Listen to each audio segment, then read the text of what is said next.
நெல்லை மாவட்டம் தச்சநல்லூரில் பாஜக booth committee மாநாட்டில் அண்ணாமலை பேசி வருகிறார். அந்த நேரலை காட்சிகளை தற்போது பார்க்கலாம். நம்முடைய மாநில தலைவர் அன்புக்குரிய அண்ணன் நயினார் நாகேந்திரன் அவர்கள் தமிழ்நாடு முழுவதுமே 7 இடங்கள்ல இது முதல் இடமாக பூத் பொறுப்பாளர்களை மட்டும் சந்தித்து நேரடியாக பேச வேண்டும் என்பதற்காக நம்முடைய உள்துறை அமைச்சர் திரு அமித்ஷாஜி அவர்களை இங்கே அழைத்து வந்திருக்கின்றோம். அன்பு சொந்தங்களே, இன்னைக்கு நம்முடைய பொறுப்பு. கடந்த 4 ஆண்டுகளாக பாரத பிரதமர் நரேந்திர மோடி ஐயா அவர்கள் தொடர்ச்சியாக 12 ஆண்டுகளாக நமக்கு உழைக்கிறாங்க. 2021 தொடர்ச்சியாக உழைத்துக் கொண்டிருக்கின்றார்கள். ஆனால் அடுத்த 8 மாத காலம் பாரத பிரதமர் நரேந்திர மோடி அவர்களுக்காக, நம்முடைய கட்சிக்காக உழைக்க வேண்டிய பொறுப்பு இந்த அரங்கத்தில் இருக்கக்கூடிய உங்க ஒருத்தருக்கு இருக்கு. இந்த அரங்கத்தில் இருக்கக்கூடிய ஒரு பூத்து தலைவருக்கும், பூத்தில் இருக்கக்கூடிய பொறுப்பாளர்களுக்கும் அடுத்த 8 மாத காலம் கடுமையாக உழைத்து திராவிட முன்னேற்ற கழகத்தினுடைய ஆட்சியை அகற்றிவிட்டு தேசிய ஜனநாயக கூட்டணியுடைய ஆட்சி, இன்று நம்முடைய எதிர்க்கட்சி தலைவராக இருக்கக்கூடிய அண்ணன் எடப்பாடி பழனிசாமி அவர்களை ஆட்சியில் அமர வைக்க வேண்டிய பொறுப்பு தேசிய ஜனநாயக கூட்டணியினுடைய ஒரு தொண்டனுக்கும் இருக்கு. அன்பு சொந்தங்களே, அதை வெற்றிகரமாக நாம் செய்து முடித்து காட்ட வேண்டும். காரணம், மிக கடுமையாக இந்த 4 ஆண்டு காலம் நாம் உழைத்திருக்கின்றோம்.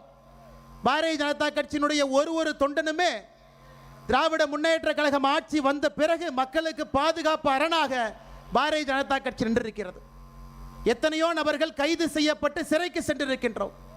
மக்களுக்காக போராட்டத்தை நடத்தி இருக்கின்றோம். எத்தனையோ பேர் 14 நாட்கள் 30 நாட்கள் ஜெயிலில் இருந்திருக்கிறீங்க. இந்த 8 மாத காலம் நம்முடைய உழைப்புக்கு ஊதியமாக கடுமையாக நீங்கள் உழைத்து தேசிய ஜனநாயக கூட்டணியை ஆட்சியில் அமர வைக்க வேண்டிய பொறுப்பு நம் எல்லோருக்கும் இருக்கிறது. அதனால் உத்வேகத்தோடு இந்த பொறுப்பை எடுத்துக்கொண்டு நீங்கள் இல்லத்திற்கு செல்ல வேண்டும் என்பதற்காக இந்த மாநாடு நடத்தப்பட்டுக் கொண்டிருக்கிறது. நம்முடைய முதலமைச்சர் ஐயா மு.க. ஸ்டாலின் அவருக்கு எதை பார்த்தாலும் பயம். ஆர்டிகல் 370 பயம், புதிய கல்விக் கொள்கை பயம், PMC பள்ளிக்கூடம் பயம். எதை பார்த்தாலும் பயந்து கொண்டிருக்கக்கூடிய முதலமைச்சராக ஸ்டாலின் அவங்க இருக்கிறாங்க. ஏன் நேற்று லோக்சபாவில் நம்முடைய உள்துறை அமைச்சர் அமித்ஷா அவர்கள் 130 சட்ட திருத்தம் 130வது சட்ட திருத்தத்தை கொண்டு வராங்க. ஊழல் செய்திருக்கக்கூடிய அமைச்சர்கள், முதலமைச்சர்கள் சிறைக்கு செல்லும் பொழுது 31வது நாள் பதவி இருக்காது. அதற்கும் பயம். எதை பார்த்தும் பயந்து இருக்கக்கூடிய முதலமைச்சரை நிரந்தரமாக பயமில்லாம வீட்டுக்கு அனுப்ப வேண்டிய பொறுப்பும் நமக்கு இருக்கிறது. அன்பு சொந்தங்களே, மக்கள்கிட்ட பூத் அளவில் ஒரு பக்கம் பாரத பிரதமர் நரேந்திர மோடி அவருடைய ஆற்றல் மிகுந்த ஆட்சி. இன்னைக்கு யோசிச்சு பாருங்க, தமிழர்களுக்கு எவ்வளவு பெருமை. தொடர்ச்சியாக தமிழ் மக்களுக்கு எவ்வளவு பெருமைகளை கொடுத்து கொண்டிருக்கின்றார்கள். பாராளுமன்றத்தில் செங்கோல் ஆரம்பித்து தொடர்ச்சியாக பேசலாம்.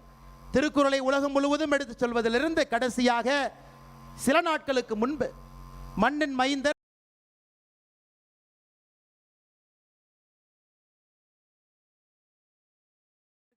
அன்னைக்கு நம்முடைய பிரதமர் அவர்களையும் அமித்ஷாஜி அவர்களையும் வரவேற்பதற்கு தயாராக நாம் இருப்போம் என்கின்ற உறுதிமொழியும் நாம் அளித்திருக்கின்றோம்.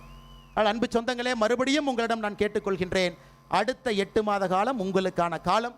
கடுமையாக பணி செய்யுங்க, களத்தில் உழையுங்க, ஒரு வாக்கையும் சேகரித்து கொண்டு வாங்க. அந்த வாக்கை தேசிய ஜனநாயக கூட்டணி கொண்டு வாங்க. பெரிய மாற்றத்திற்கு நீங்கள் பாடுபட வேண்டும் என்று சொல்லி வாய்ப்பு கொடுத்த பாரதிய ஜனதா கட்சியினுடைய எல்லா அன்பு தலைவர்களுக்கும் தொண்டர்களுக்கும் நன்றி சொல்லி என்னுடைய உரையை முடித்துக் கொள்கின்றேன். நன்றி, வணக்கம். பாரத் மாதா கி ஜெய். இனி செல்லும் இடமெல்லாம் செய்தி. தந்தி டிவியின் வாட்ஸ்அப் சேனலை ஃபாலோ பண்ணினா செல்ல இருக்கும் இடமெல்லாம் செய்தி. இதோ QR கோட் இப்பவே ஸ்கேன் பண்ணுங்க, ஃபாலோ பண்ணுங்க.